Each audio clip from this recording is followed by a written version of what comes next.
The vice president of Word of Life Local Church said this. He said the two greatest problems in ministry today are sex and finances. Today we're going to be talking about debt. Debt is like a cancer. It spreads to all people in all areas of life. It is a problem that we can't ignore. Today in society, there's debt that surrounds each and every one of us.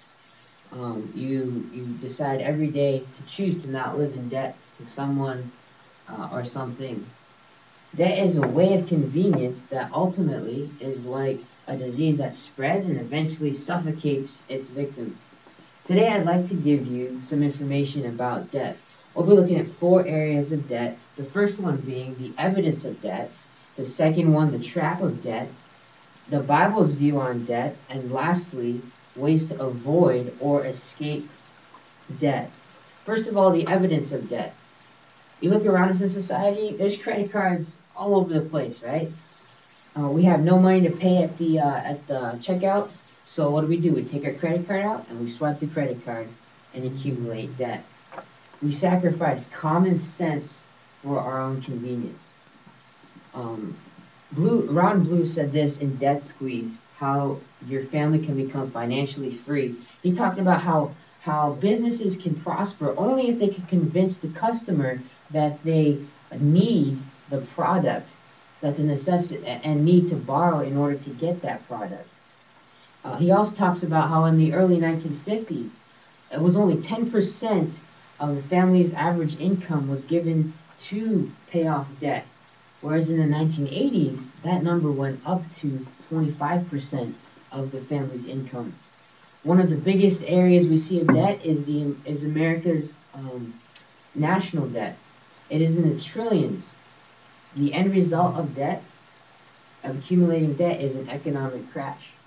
We're seeing that in the economy even today. There's all kinds of evidence, but debt not only is evident, but it also affects people. It affects businesses. Debt is kind of like an appointed hitman for businesses. Businesses have to sell out in order to survive. They have to sell out to someone else. We saw that with Enron. It hurts it hurts what they do. But one way that it hits a person personally is in marriage. Marriage is a relationship between man and between woman. It's a close friendship that God has created to represent his relationship with him and with man.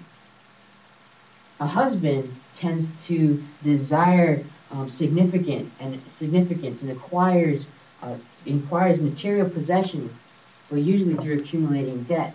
But this causes the wife to feel insecure, and as a result causes friction and causes problems in marriage.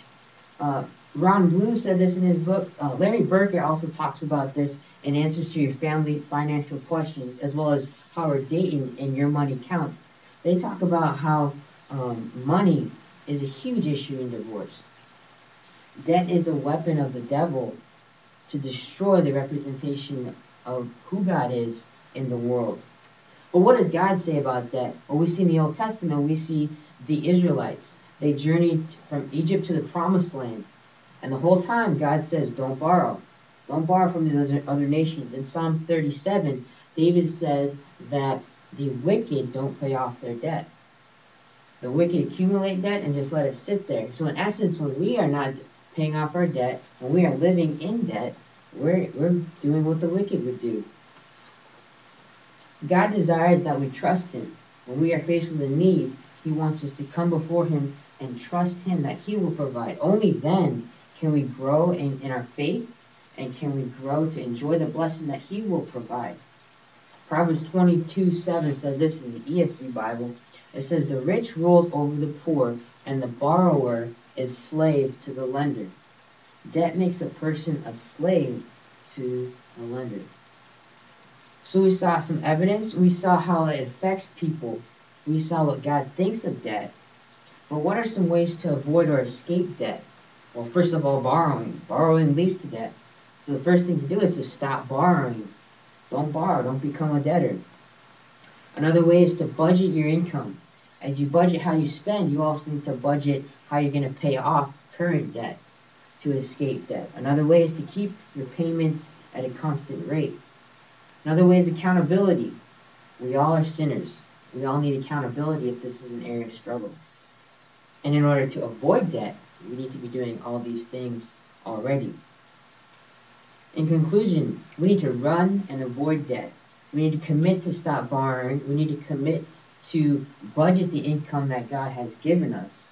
We need to get accountability if this is an area of struggle. So today we've learned about the evidence of debt in society, the trap of debt on man, the Bible's view of debt, and also some ways to avoid and escape debt. Debt doesn't need to be a problem. So don't give in to this inconvenience. Don't give in to the convenience of debt. The choice of debt will always face us. It's part of our society, especially here in America. But it's my choice and it's your choice to choose to escape and to avoid debt. Thank you.